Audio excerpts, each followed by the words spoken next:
আসসালামু আলাইকুম ওয়া রাহমাতুল্লাহি ওয়া বারাকাতুহু। আমি এমন নেতার পিছনে থাকি যাকে তৈরি না করলে এই পৃথিবী তৈরি হতো না। সে হচ্ছে আমার নেতা হযরত মুহাম্মদ সাল্লাল্লাহু আলাইহি সাল্লাম।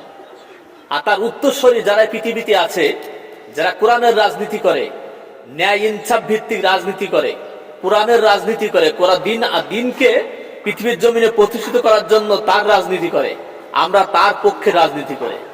আমার যারা নেতা আছে বর্তমান, তারা প্রস্তাবের পানি নেয়, পাঁচ ওয়াক্ত নামাজ পড়ে, কোরআনের কথা বলে, হাদিসের কথা বলে, এক পয়সা দুর্নীতি করে না, চিটারি করে না, বাটপারি করে না, জনগণের সম্পদকে বাপের সম্পদ বলে খরচ করে না, 5 টাকা কোথাও চিটারি বাটপারি করে নিয়ে আসে না।